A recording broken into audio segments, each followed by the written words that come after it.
ఆదివారం పగలు రావడం. మిగిలిన చాలాసార్లు వచ్చాను సజీవరాజ్ సార్తో పాటు. వేరే వేరే కార్యక్రమాల్లో పాల్గొనడానికి దేవుడు కృప ఇచ్చినాడు. కానీ ఈ ఆరాధనలో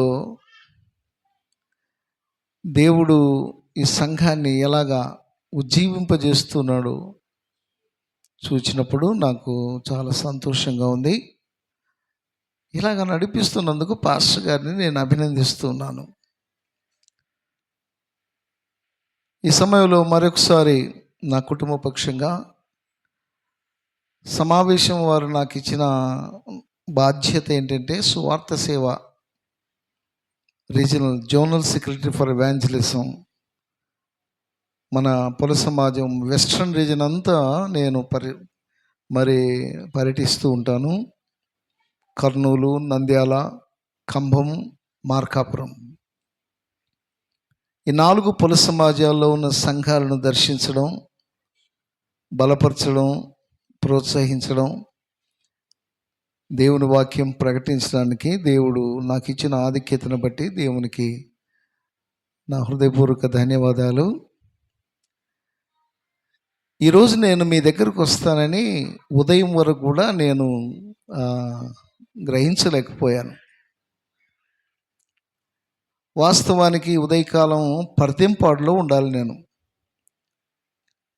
పర్తింపాడు సంఘ కాపరి ఆహ్వానించాడు. కానీ అక్కడ నా కొన్ని పరిస్థితులను బట్టి ప్రభువైన దేవుణ్ణి అడిగాను, దేవా ఎక్కడికి వెళ్ళాలి ఈరోజు అని ప్రార్థనాపూర్వకంగా పాస్టర్ గారికి ఫోన్ చేశాను. అయ్యా, ఈరోజు దేవుని పరిచర్య కొరకై మరి గార్గేపురం రావడానికి వీలుందా, అవకాశం ఉందా అన్నప్పుడు పాస్టర్ గారు సంతోషంగా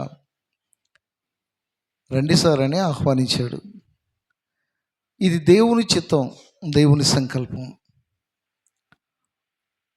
ఈ మధ్యాహ్న వేళల్లో మీతో కలిసి ప్రభువును ఆరాధించడం, స్తుతించడం, ఘనపరచడం, దేవుని వాక్యాన్ని పంచుకోవడం అనేది దేవుడు నాకు ఇచ్చిన ధన్యత అని నేను ఈ సమయంలో ప్రభువును స్తుతిస్తూ ఉన్నాను. ఒకసారి మనం దేవుని వాక్యం ధ్యానించుకున్నప్పుడు అందరూ తలలు ఉంచండి. ఒక మాట ప్రార్థన చేసుకొని దేవుని వాక్యం ధ్యానం చేసుకుందాం. పరిశుద్ధుడైన దేవా, మీకు స్తోత్రాలు నాయనా. మీ చిత్తానుసారంగా గార్గేపురం ప్రభువా యోహాను బాప్టిస్ట్ సంఘాన్ని దర్శించడానికి, మీ ప్రజలతో కలిసి మిమ్మల్ని ఆరాధించడానికి, స్తుతించడానికి మీరిచ్చిన సమయాన్ని బట్టి మీకు వందనాలు ప్రభా. కొద్ది నిమిషాలు మీ మాటలు మేము ధ్యానిస్తూ ఉండగా మీ సన్నిధిని మాకు దయచేయండి. మీ ప్రజలకు ఏ మాటలు అవసరమో వాటిని మాత్రమే పలికి ఆత్మజ్ఞానము, ఆత్మ నడిపింపు దయచేయండి. కేవలము మీకు మహిమ, మాకు దీవెన వాక్యం దయచేయండి. మీ పక్షంగా నిలబడిన మీ దాసులను మీ స్వాధీనంలో ఉంచుకొని మీ ఆత్మజ్ఞానం నడిపింపు అనుగ్రహించండి దేవా. స్పష్టంగా మాట్లాడడానికి మీ కృప అనుగ్రహించండి. ప్రజలు అర్థం చేసుకోవడానికి కృప అనుగ్రహించండి. ఆత్మదేవా, ఈ మందిరం అంతా మీ సన్నిధి చేత ఆవరింప చేయండి. ఒక్కొక్కరిని మీరు తాకండి, మాట్లాడమని, బలపరిచి స్థిరపరచమని మీకు అనంత మహిమ చెల్లిస్తూ యేసు పరిశుద్ధ నామమున స్తుతించి ప్రార్థిస్తూ ఉన్నాము తండ్రి, ఆమేన్. ప్రభునందు ప్రియమైన దేవుని బిడ్డలారా,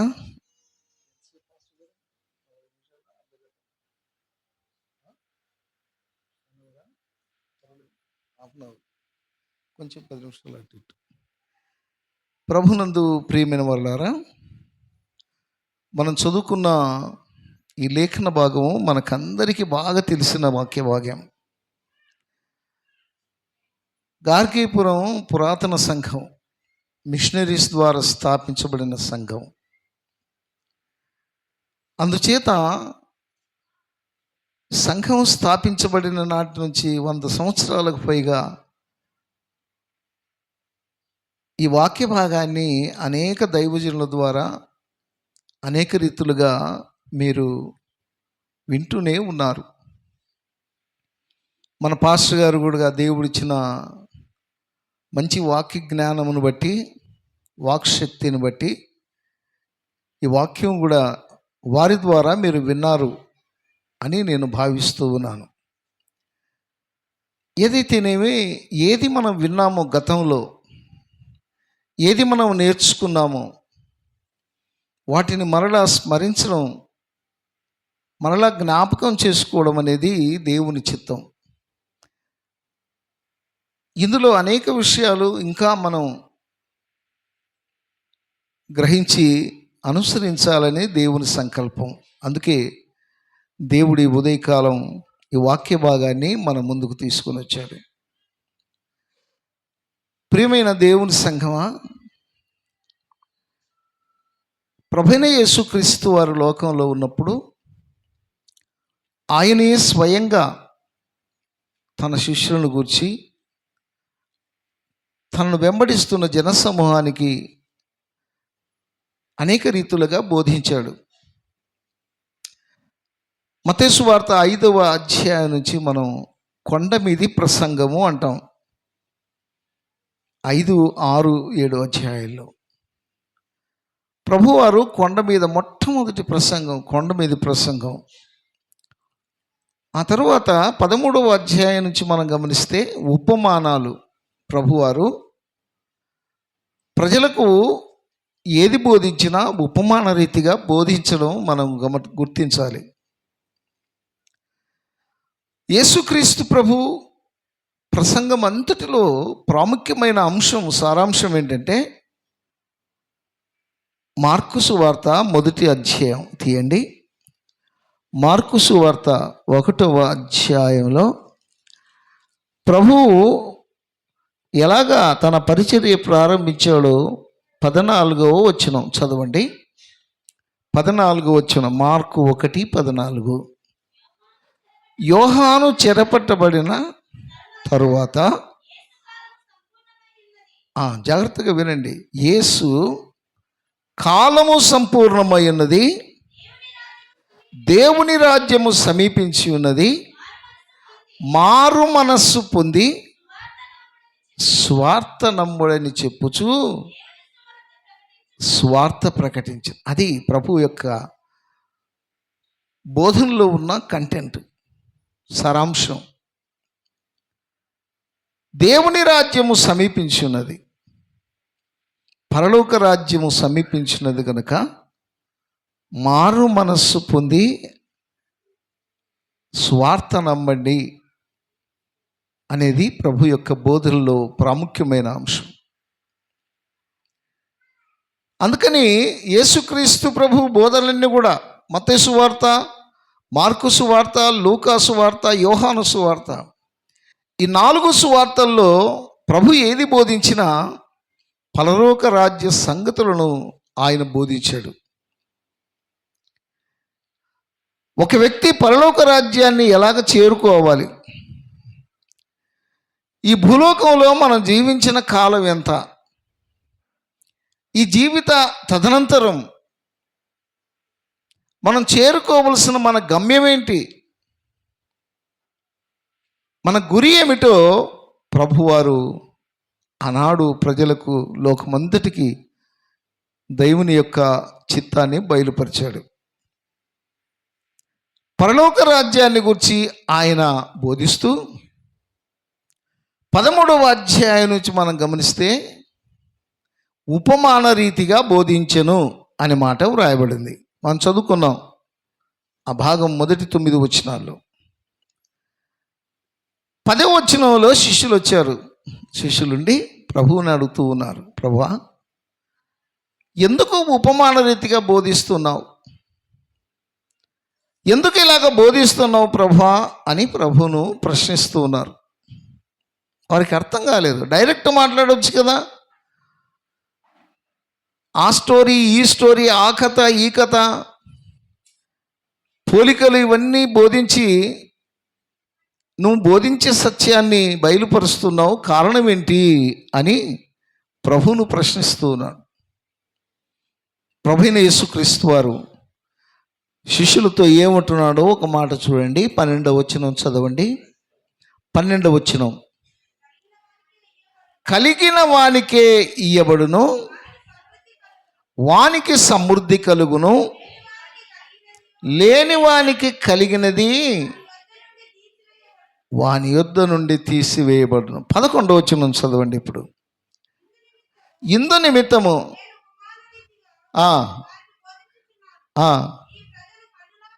ఈ ప్రజలు కన్నులార 11వ వచనం ప్రారంభం నుంచి చదవమ్మా. పరలోక రాజ్య మర్మము ఎరుగుట మీకు అనుగ్రహించబడినది. అది గమనించాలి నా ప్రియమైన దేవుని బిడ్డలారా. శిష్యులు అడుగుతున్నారు, ఎందుకు ఉపమానాలు చెబుతున్నావు? చిన్న చిన్న కథలు చెబుతూ, దృష్టాంతాలు చెబుతూ, భూలోకంలో జరుగుతున్న పరిస్థితులన్నీ పరలోకానికి పోలుస్తూ ఎందుకు అలాగా బోధిస్తున్నావు అంటే, ప్రభు అంటున్న మాట ఏంటంటే, పరలోక రాజ్య మర్మములు తెలుసుకోవడానికి మీకు అనుగ్రహించబడింది. దేవునికి మహిమ కలుగును గాక. పరలోక రాజ్య మర్మములు, పరలోక రాజ్యం ఏమిటి, పరలోక రాజ్యంలో ఎలాగ ప్రవేశించాలి, పరలోక రాజ్యంలో ఎవరు ప్రవేశిస్తారు, అసలు పరలోక రాజ్యం ఎక్కడుంది, పరలోక రాజ్యంలో ఏం చేస్తారు, ఇవన్నీ కూడా ప్రభువైన యేసుక్రీస్తు వారు శిష్యులతో చెబుతున్న మాట ఏంటి, ఇది మర్మము అంటాడు. మర్మము అనగా మనుషుడు గ్రహించలేనిది, మనుషుడికి అర్థం కానిది, మానవ మేధస్సుకు మించినది, మానవ జ్ఞానానికి అతీతమైనది. మానవ జ్ఞానముతో దానిని గ్రహించడం అసాధ్యం. పరలోక రాజ్య సంగతులు కూడా అలాంటివే. ఏదైతే మన జ్ఞానానికి మించి ఉంటుందో, ఏదైతే మనకు అర్థం కాదో, ఏదైతే మనం గ్రహించలేమో, ఇంగ్లీష్లో దాన్ని ఏమంటారంటే మిస్టరీ అంటాం, మర్మము అని పిలుస్తాం. The heaven and the Kingdom of God it's a mystery. పరలోక రాజ్యం అనేది మర్మముతో కూడినది. ఎలాగ దాన్ని గ్రహించగలమంటే యేసుక్రీస్తు ప్రభువు ద్వారా మాత్రమే, ఆయన మాటల ద్వారా మాత్రమే దానిని గ్రహించగలం. ప్రభువారు యోహాను సువార్త 10వ అధ్యాయంలో ఆయన బోధిస్తూ ఏమంటాడంటే, నేనే మార్గము, నేనే సత్యము, నేనే జీవము, నా ద్వారా తప్ప ఎవడు చేరుకోలేడు. పరలోక రాజ్యం తెలుసుకోవాలంటే, పరలోక రాజ్యానికి వెళ్ళాలంటే, పరలోక రాజ్యాన్ని గురించి గ్రహించాలంటే నా ద్వారా మాత్రమే సాధ్యం. ప్రభు తేటగా చెబుతున్నమాట. అందుకే ఇక్కడ శిష్యులతో అంటున్నాడు, పరలోక రాజ్య మర్మము గూర్చి తెలుసుకోవడం దేవుడు మీకు ఇచ్చిన ఆధిక్య. దేవునికి మహిమ కలుగును గాక. దేవుడు సంఘం అనే ఆయన ఆయన ఆయన ప్రజలమైన మనకు ఈ ధన్యత ఆధిక్యత ఇచ్చాడు. ఏంటంటే పరలోక రాజ్యాన్ని గూర్చిన సంగతులు తెలుసుకోవడానికి. చాలా గొప్ప ఆధిక్యత అది. లోకము ఎరగదు యేసుక్రీస్తు ప్రభు ఎవరో, ఆయన ఏంటో, ఆయన ఎక్కడి నుంచి వచ్చాడో, ఆయన ద్వారా కలిగే ఆశీర్వాదం ఏంటో లోకము ఎరుగదు. అందుకని పరలోక రాజ్య సంగతులు వారికి మర్మముగా ఉండిపోయాయి.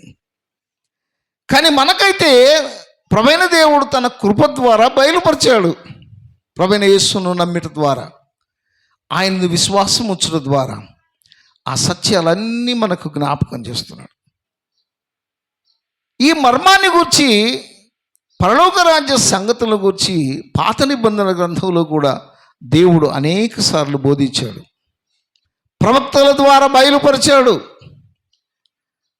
యాజకుల ద్వారా, దేవుని కార్యముల ద్వారా అనేక రీతులుగా బయలుపరిచిన వారు గ్రహించలేకపోయారు, అర్థం చేసుకోలేకపోయారు. కారణం ఏంటంటే ఇక్కడ రాయబడిన మాట యెషయా గ్రంథము యెషయా గ్రంథం 6వ అధ్యాయం 19 నుంచి చదవండి. యెషయా గ్రంథము 6వ అధ్యాయము 8వ వచనం చదవండి. 9, 10 లేకపోతే యెషయా 6, 9, 10 చదవండి త్వరగా. యెషయా గ్రంథం 6వ అధ్యాయము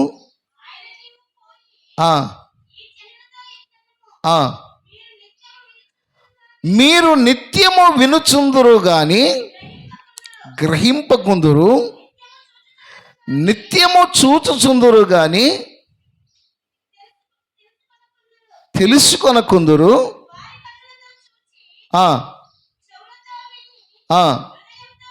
గమనించాలి క్లియర్గా.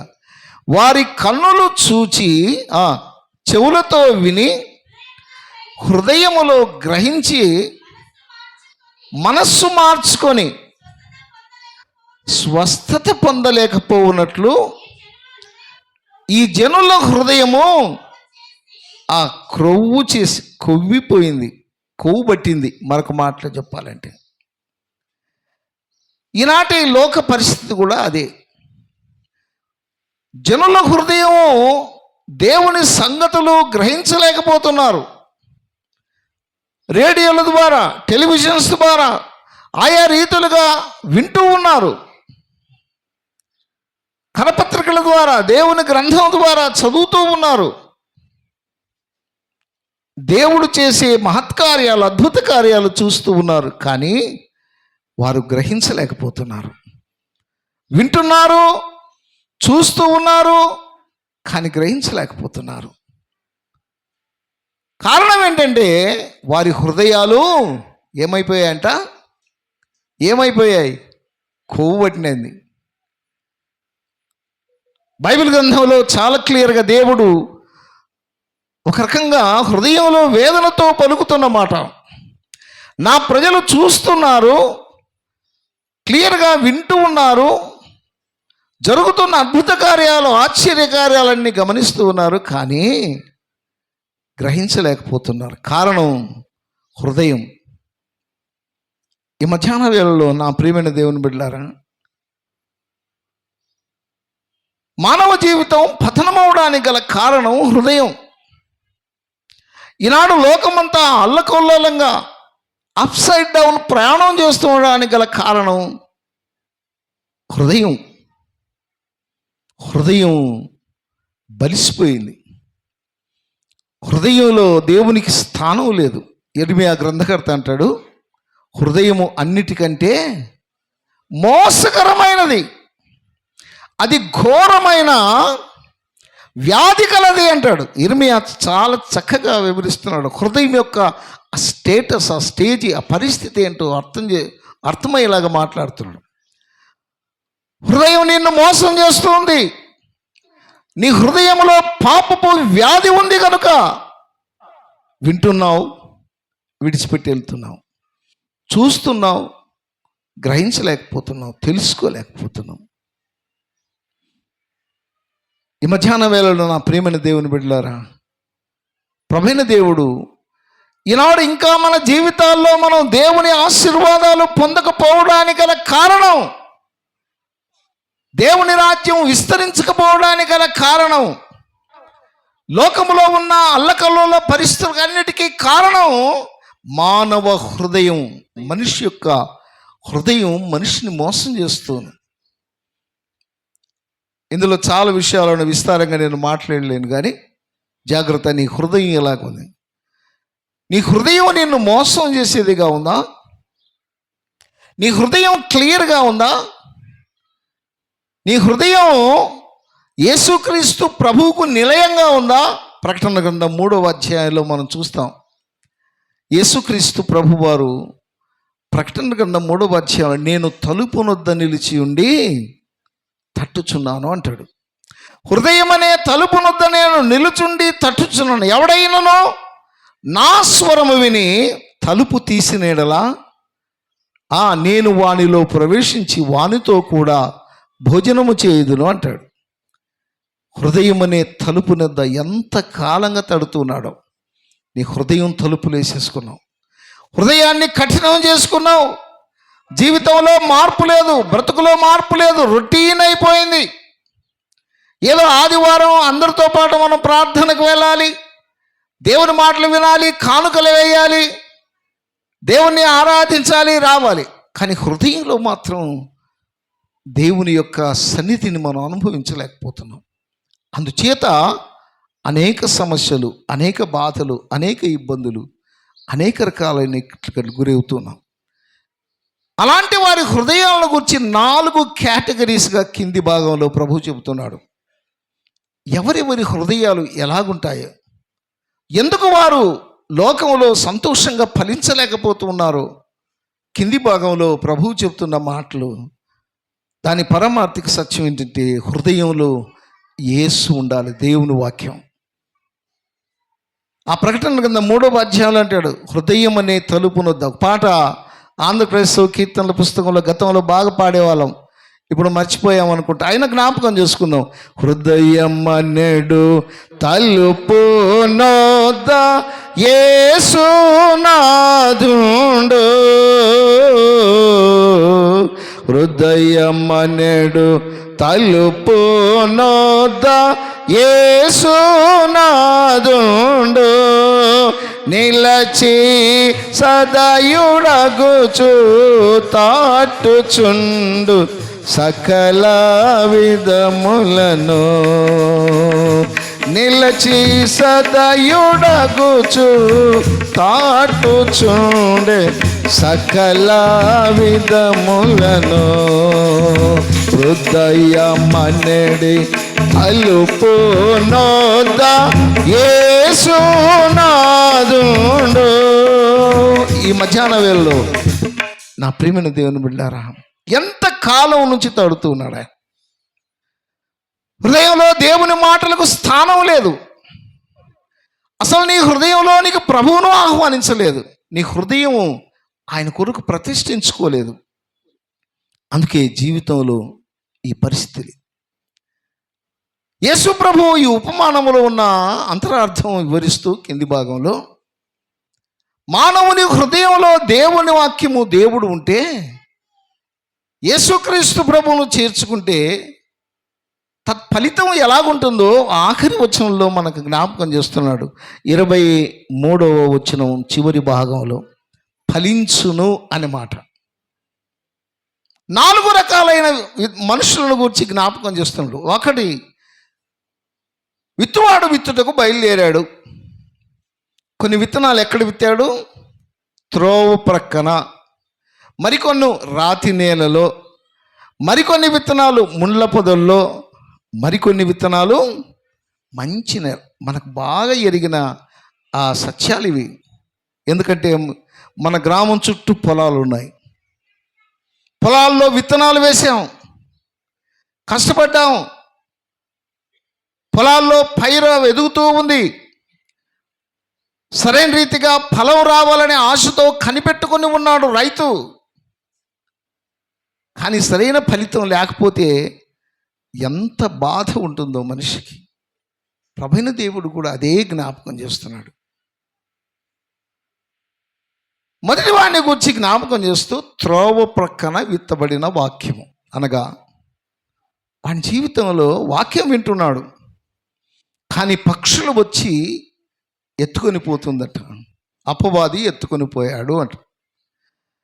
రెండవది, రాతి నేలలో విత్తబడింది. రాతి లాంటి హృదయం ఉంది కొందరికి, మెత్తని హృదయం కాదు. విత్తబడింది, వాక్యం వింటూ ఉన్నారు, కానీ రాతి హృదయం కదా, వేరు లేక కొంచెం సూర్యుని వెలుతురు తగలగానే ఎండలు ఎక్కువైపోతే ఏమైపోతుంది? పొలాల్లో ఉన్న పంటలు వాడిపోతాయి. మనం ఎరుగుదాం. అది కూడా కొంచెం ఎండ తగలగానే వెంటనే విత్తబడిన మొలకెత్తిన ఆ మొలకలు మాడిపోతాయి.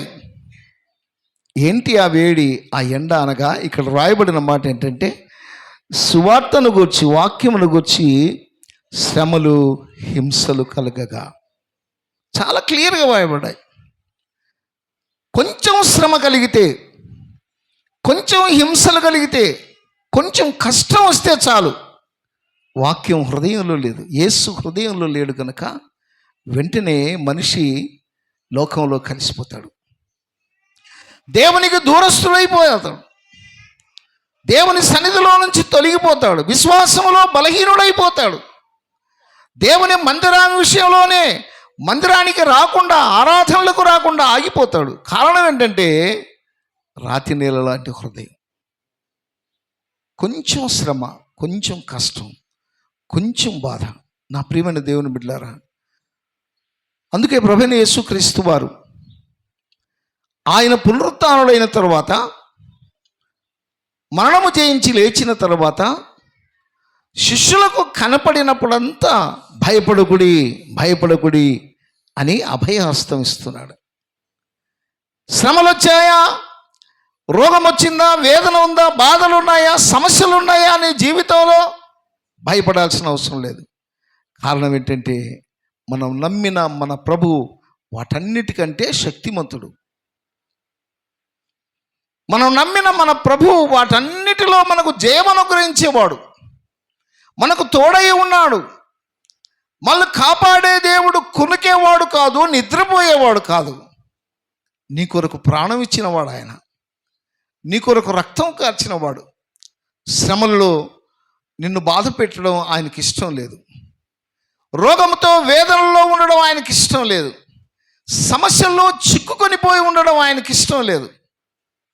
ఆయన నిన్ను గూర్చి చింతిస్తూ ఉన్నాడు. పేతురు భక్త కోటికి రాసిన మొదటి పత్రిక 5వ అధ్యాయంలో వ్రాయబడిన రీతిగా మన గూర్చి చింతించేవాడు, మన కష్టాలు, మన సుఖాల్లో, మన శ్రమల్లో, మన బాధల్లో పాలు పంచుకునేవాడు యేసు ఒక్కడు మాత్రమే. ఎరిగినవాడు కూడా యేసు ఒక్కడే. లోకంలో ఎవరికి తెలియకపోవచ్చు నీ హృదయంలో ఉన్న బాధ, నీ మనసులో ఉన్న వేదన, నీ కుటుంబంలో ఉన్న సమస్య, నీ జీవితంలో ఉన్న అప్పుల బాధ, అనారోగ్య పరిస్థితి. కానీ నీ రక్షకుడు, నీ కొరకు ప్రాణం ఇచ్చిన ప్రభు ఎరిగినవాడు. ఆయన తగిన సమయంలో నీకు సహాయం చేసేవాడు. అందుకని మన జీవితాల్లో ఇలాంటి పరిస్థితులు సంభవించినప్పుడు ప్రభులో మనం నిలకడగా స్థిరంగా ఉండాలంటే యేసు మన హృదయంలో ఆయన నివాసమై ఉండాలి. వాక్యము ఎండిపోవడానికి వీలు లేదు, మన హృదయాల్లో హత్తుకొని ఉండాలి. వాక్యమైన యేసును మన హృదయాలలో కలిగి ఉంటే జీవితంలో వచ్చే ప్రతి పరిస్థితుల్లో ఆయన మనకు తోడుగా ఉంటాడు. ప్రభు వారికి పరలోకానికి వెళ్ళిపోతూ ఉన్నాడు. పరలోకానికి వెళుతూ ఉండగా ఆయన వెలక మునుపు శిష్యులందరినీ పిలిచి మత్తయి సువార్త 28వ అధ్యాయం ఆఖరి వచనంలో ఏమంటాడంటే, ఇదిగో యుగ సమాప్తి వరకు సదాకాలము మీతో కూడా ఉన్నాను.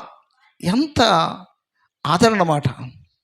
ఇదిగో బిహోల్, ఇక్కడ చూడండి, నా వైపు చూడండి. యేసు ఆయన చెబుతున్న మాట అంటే, ఇదిగో సదాకాలము నేను మీతో కూడా, మనతో ఉన్నాడు ప్రభు. ఈ మధ్యాహ్న వేళలో మన మధ్యలో ఉన్నాడా? యేసుక్రీస్తు మన మధ్యలో ఉన్నాడు అని నమ్మిన వారు ఒకసారి ఆమెను చెప్పండి. దేవునికి మహిమ కలుగును గాక. నా ప్రియమైన దేవుని బిడ్డలారా, ఆయన మన మధ్యలో ఉన్నాడు. కేవలం ఫలానా స్థలంలో మాత్రానికే పరిమితమయ్యే దేవుడు కాదు. ఫలానా పట్టణానికి, ఫలానా గ్రామానికి, ఫలానా యెరూషలేము, పాలస్తీనా, అమెరికా, ఢిల్లీ, ఇలాగా ఒక ప్రాంతానికి, ఒక పట్టణానికి, ఒక ప్రజలకు ఆయన పరిమితమైన వాడు కాదు. ఆయన లోకరక్షకుడు. ఆయన కనుదృష్టి లోకమంతా సంచారం చేస్తుంది. ఆయన నిన్న నేడు నిరంతరము ఏకరీతిగా ఉన్నవాడు. ఈ మధ్యాహ్న వేళ మనతో ఉన్నవాడు. భయపడుతున్నావా? ప్రభు అంటున్నాడు, భయపడకుము, నేను మీతో కూడా ఉన్నాను. మంచి పాట, పూర్వం పాడుకునే పాట అది.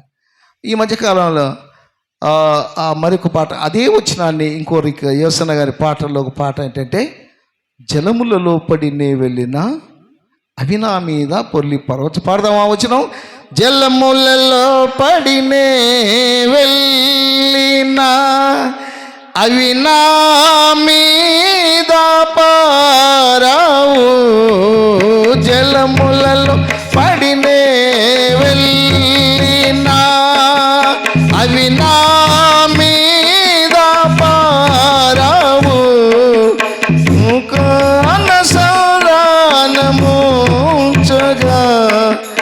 అగ్నిలో నేను నడచిన జ్వాలలు నన్ను కాల్చజాలవు. అగ్నిలో నేను నడచిన జ్వాలలు నన్ను కాల్చజాలవు. నేను వెళ్ళే మార్గము నా యేసుకే ఏయును. నేను వెళ్ళే మార్గము నా యేసుకే తెలియును. శోధింపబడిన మీదట నేను సువర్ణమై మారెదను. శోధింపబడిన మీదట నేను సువర్ణమై మారెదను. నేను వెళ్ళే మార్గము యేసుకే తెలియను. హల్లెలూయా. మన మార్గము మన పరిస్థితి అంతా ఎరిగినవాడు యేసు ప్రభువు. ఆయన మాత్రమే మన పరిస్థితి అంతా ఎరిగినవాడు. ఆయన మనతో ఉన్నవాడు, మనల్ని కాపాడేవాడు, మనల్ని ఆదుకునేవాడు. దేని కొరకు మనం బాధపడాలి? ఇక శ్రమలున్నాయి, కష్టాలున్నాయి, కొంతకాలమే. ఎక్కువసేపు మనల్ని బాధించలేవు. మన ప్రభువు తగిన సమయంలో మన జీవితాల్లో తన కృప అనుగ్రహిస్తాడు. నీకు నెమ్మది ఇచ్చే దేవుడు ఆయన, నీకు సమాధానం ఇచ్చే దేవుడు. అందుకే ఆయన పేరు సమాధానమునకు కర్తయగు అధిపతి. యేసు సమాధానము నెమ్మదిచ్చేవాడు. ఈ మధ్యాహ్న వేళలో యేసును నమ్మిన వారి హృదయాలు శ్రమలున్నా, కష్టమున్నా, బాధ ఉన్నా, రోగమున్నా, వేదన ఉన్నా, మరి అనేక రీతులుగా సమస్యలున్నా, యేసు ప్రభు నమ్మిన వారి జీవితాల్లో యేసు ధైర్యం ఇచ్చేవాడు. ఆయన విశ్వాసంలో స్థిరపరిచేవాడు. రెండవ రాతి నేల విత్తబడిన వాని పరిస్థితి. మూడవదిగా ముళ్ళ పొదల్లో విత్తబడిన వాని పరిస్థితి ఏంటి, ఎలాగుందంటే ముళ్ళ పొదలు ఎదుగుతున్న ఆ మొక్కలను అణిచివేస్తున్న కారణాన అది ఎదిగి ఫలించలేదు, నిష్ఫలమైనవి అంటాడు. ముళ్ళ పొదలు ఎదగకుండా ఆ పంటను అణిచివేస్తూ ఉన్నాయి. క్రింది భాగంలో ప్రభువారు ఏమంటాడంటే, ఈ లోక ఐహిక విచారము 22వ వచనం చదవండి. 22వ వచనం. ముళ్ళ పొదలలో విత్తబడిన వాడు వాక్యము విననవాడే ఐహిక విచారము, మరలా చదవండి, ఐహిక విచారము, ధనమోసము ఆ వాక్యమును అణిచివేయును గనుక వాడు నిష్ఫలుడవును అంటాడు. ఫలించలేకపోయాడు. రెండు కారణాలు చెప్తున్నాడు ఎందుకు మనిషి ఫలించలేకపోతున్నాడు, ఎందుకు మనిషి ఫలభరితమైన జీవితాలు జీవించలేకపోతున్నాడు లోకంలో విశ్వాసులు. ఒకటి ఐహిక విచారం, ఈ లోక సంబంధమైన విచారం. రెండవది ధనమోసము అంటాడు. ఈ లోక సంబంధమైనది మనిషికి ఎంత విచారం కలుగజేస్తాయంటే, యోహాను భక్తకోటికి వ్రాసిన 3వ పత్రికలో అంటాడు, మొదటి పత్రికలో, ఈ లోకంలో ఉన్నదంతా ఏమిటంట, నేత్రాశ, శరీరాశ, జీవపడం. ఇవి ఐహిక లోక సంబంధమైన విచారం, నేత్రాశ, శరీరాశ, జీవపడము. ఈ మూడింటికి సంబంధించిన కోరికలు, ఆశలు ఎక్కువైపోయి మనిషి ఫలించలేకపోతున్నాడు. శరీర కోరికలకు మరి మానవుడు సంపూర్ణంగా వాటిని తీర్చుకోలేక వాటి వలన పతనమైపోతూ ఉన్నాడు. చూచిందల్లా ఆశించి మనిషి పతనం అయిపోతున్నాడు. ఆత్మీయంగా గర్వించి ఆత్మ సంబంధమైన గర్వము లేదా లోక సంబంధమైన గర్వము మనిషిని పతనం చేస్తుంది, ఫలింపజేయకుండా నిష్ఫలులుగా చేస్తుంది అంటున్నాడు. రెండవది ధనమోసం. ధనము మోసకరమైనది, ధనము సమస్తమైన కీడులకు మూలము అంటాడు దేవుని గ్రంథంలో. జాగ్రత్త. అవసరం లేని వాడు ఎవరు లేడు. డబ్బు అవసరం లేని వారు ఎవరన్నా ఉండారా? మనం బ్రతకాలంటే డబ్బు అవసరమే. లోకంలో మనం జీవించాలంటే ధనం అవసరం. కానీ ధనాన్ని నమ్ముకొని ధనాపేక్ష కలిగి, ధనాపేక్ష సమస్తమైన కీడులకు మూలము అని దేవుని వాక్యం బోధించిన రీతిగా జాగ్రత్త, ఉన్నదాంతో తృప్తి పడడం నేర్చుకుందాం. లోకంలో మనకు దేవుడిచ్చాడు, మన అవసరమైనంత దేవుడు ఇస్తూ ఉన్నాడు. ఆయన మనకిచ్చిన వాటిలో దేవుని నామ మహిమ కొరకు మనం బ్రతకగలిగితే అది మన జీవితాలకు ఫలభరితంగా ఉంటుంది. దేవుడు మనకి ఎంతగానో ఇచ్చాడు. ఎంత ఇచ్చాడు? ఈరోజు నువ్వు కట్టుకున్న బట్టలు, నీ ఆరోగ్యం, నువ్వు భుజించే భోజనము, నువ్వు నివసించే గృహం ఆయన ఇచ్చినవే. ఆయన ఇంతగా నీకు సమకూర్చి ఇది చేస్తే మన జీవితాల్లో దేవునికి ఇచ్చే విషయంలో మాత్రం పిసినితనంగా ఉంటున్నాం. దేవుడు మనకి ఇన్ని ఆశీర్వాదాలు ఇచ్చాడు, ఇంత ధనం ఇచ్చాడు, ఆర్థికంగా ఇన్ని దీవెనలు ఇచ్చే మనం ఇచ్చింది మాత్రం చాలా స్వల్పం, ఇవ్వలేకపోతున్నాం. కారణం ఏంటంటే మనలో ఉన్న పిసినితనం, దేవునికి ఇచ్చే విషయంలో వెనుకబడిపోతున్నాం. జాగ్రత్త. నీ జీవితంలో ఫలించలేకపోతున్నావు అంటే, నీ బ్రతుకులో సమాధానం లేదంటే, అదిగో ఐహిక లోక సంబంధమైన విచారం అని ఉండాలా, ధనానికి సంబంధించిన ధనాశనైనా ఉండాలి. ఈ రెండిటి వల్ల నీలో ఉన్న దేవుని వాక్యం ఫలించకుండా అణిచివేస్తాను. ప్రభు చెబుతున్న మాట, మీరు ఫలించండి అంటాడు. కింది భాగంలో ఆఖరి వచనంలో ఏమంటాడో చూడండి. ఆఖరి మాట ఫలించుడి అనెను. ఈ 4 విషయాలు కూడా క్రైస్తవ విశ్వాస జీవితంలో, లోకంలో మనము ఎలాగ బ్రతకాలనో జ్ఞాపకం చేస్తున్న హెచ్చరిక మాటలు. ఎలాగ బ్రతకాలంట? ఫలభరితమైన జీవితం, ఫలించే వారంగా ఉండాలి, నిష్ఫలముగా ఉండకూడదు. ఎండిపోయిన బ్రతుకులు మనకొద్దు. జీవితంలో కొంతసేపు దేవుని వాక్యము, కొన్ని రోజులు క్రైస్తవ్యము, కొన్ని రోజులు లోకంలో కలిసిపోవడానికి వీలు లేదు. ఫలించి అభివృద్ధి చెంది విస్తరించాలి. అదే దేవుని ఆజ్ఞ.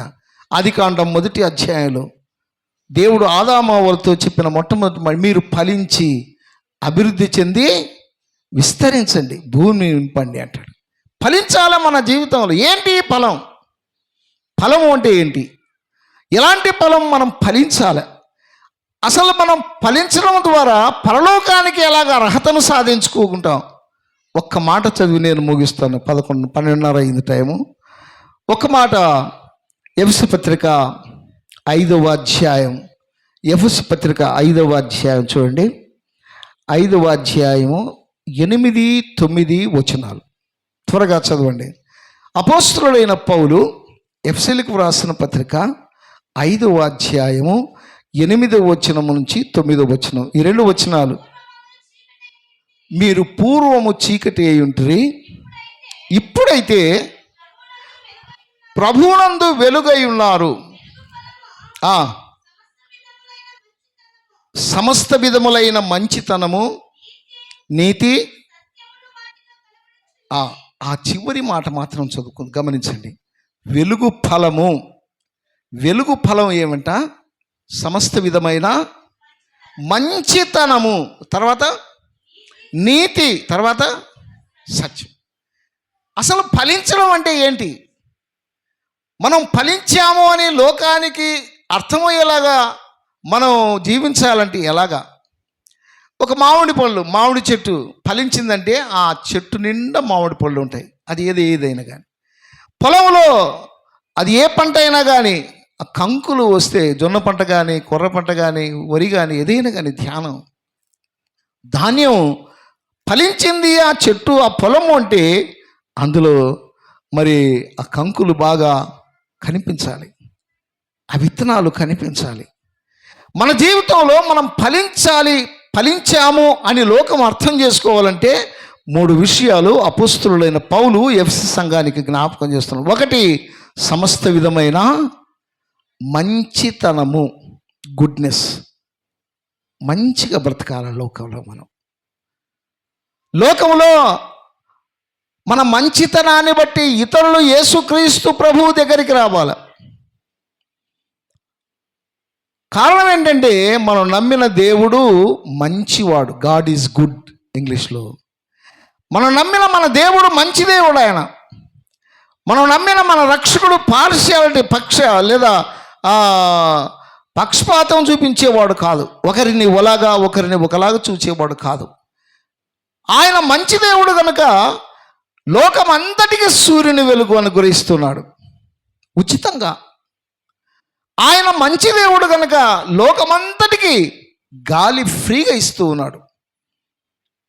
ఆయన మంచి దేవుడు కనుక మనకు ఆయుష్ ఇచ్చాడు, ఆరోగ్యం ఇచ్చాడు.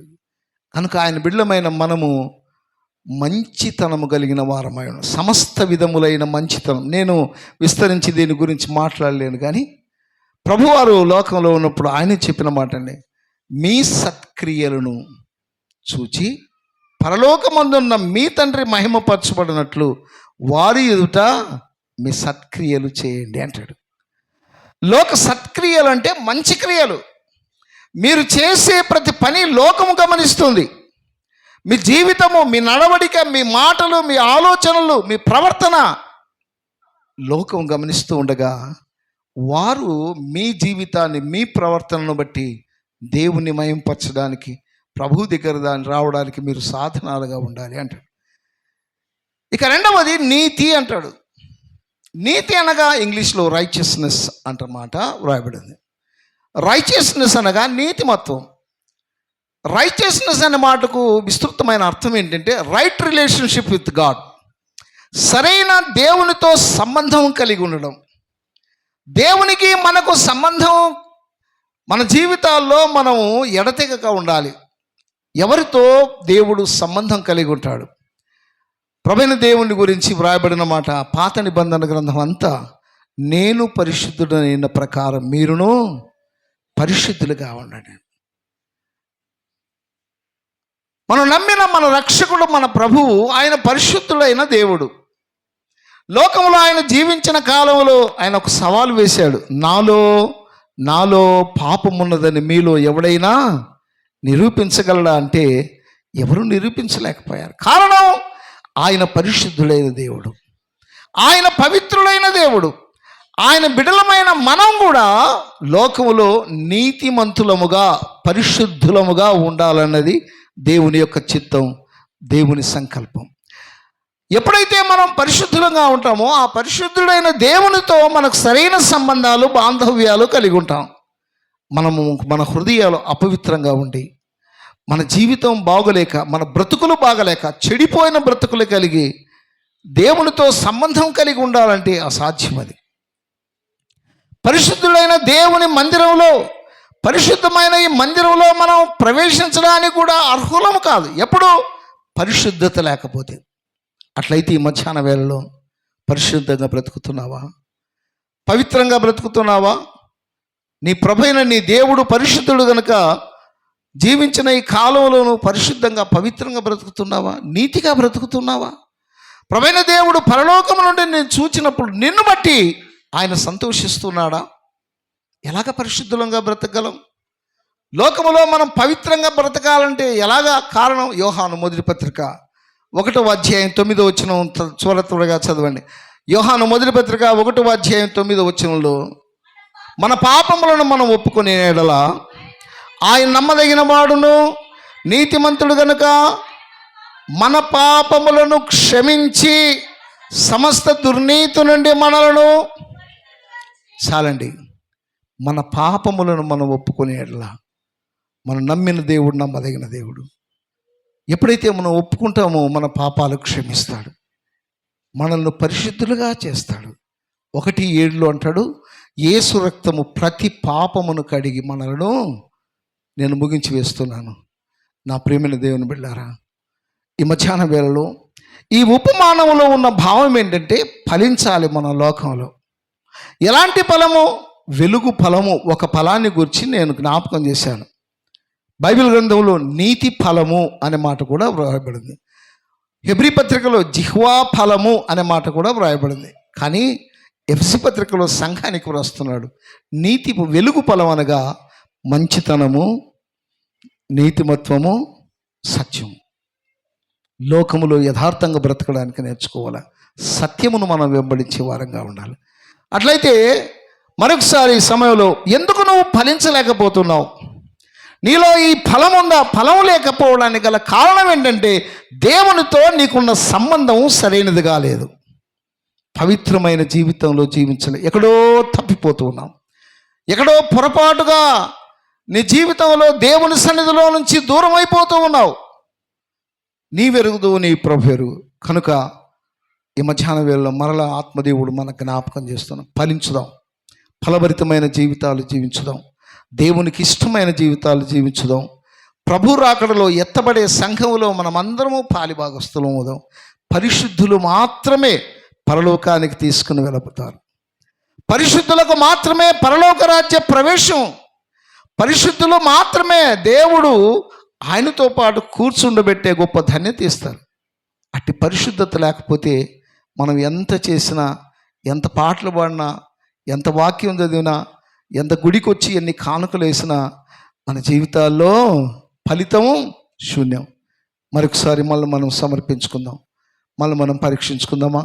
ప్రభుని అడుగుదాం. ప్రభా, అదిగో నేను పవిత్రమైన జీవితం జీవించలేకపోతున్నాను, ఫలించలేకపోతున్నాను. ఆయన ఏదో మంచితనం లోపించిందేమో, పవిత్రత లోపించింది, సత్యాన్ని నేను గ్రహించలేకపోతున్నాను, నన్ను కనికరించు ప్రభా. ప్రభుని అడుగుదామా? తలలు ఉంచండి. ఒక క్షణం నేను ముగిస్తున్నాను. ముగించక మునుపు కొద్ది క్షణాలు మళ్ళీ మనం పరీక్షించుకుందాం. మత్తయి సువార్త 13వ అధ్యాయంలో విత్తువారిని గురించిన ఉపమానమును మనం విన్నాం. ఒక్కొక్క స్టేజ్లో ఒక రీతిగా మనిషి పతనం అయిపోతున్నాడు. చివరికి ఫలించలేకపోతున్నారు, నిష్ఫలుడైపోతున్నారు. కారణం ఏంటంటే వెలుగు ఫలం లేదు, మంచితనం లేదు, పవిత్రత లేదు, సత్యాన్ని అనుసరించడం లేదు. అలాగా ప్రభు కొరకు జీవిస్తున్నావా? ఇంకా దేవునికి అయిష్టంగా బ్రతుకుతున్నావా? దేవుడు నచ్చనిది, దేవునికి మెచ్చనిది నీ జీవితంలో దేవునికి అయిష్టమైనది చిన్నదైనా పెద్దదైనా మన పాపములు మనం ఒప్పుకునేలా ఆయన నమ్మదగిన వాడు, నీతిమంతుడు.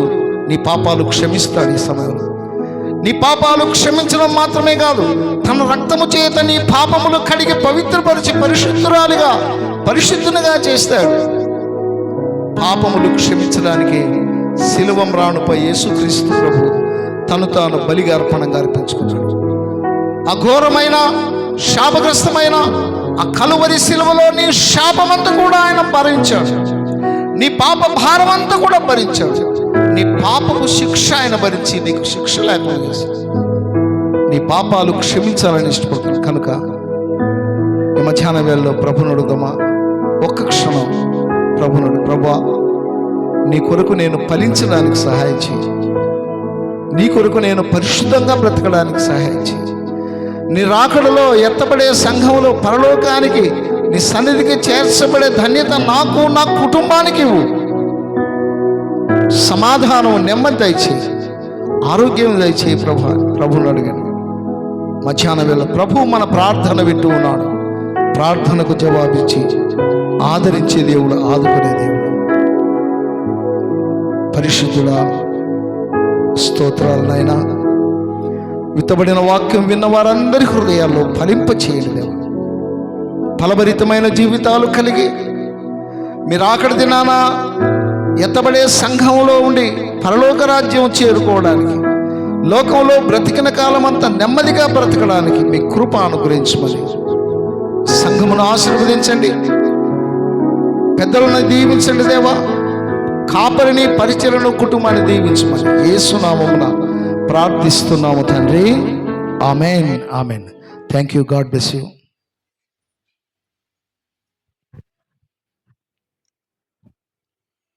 Thank you sir.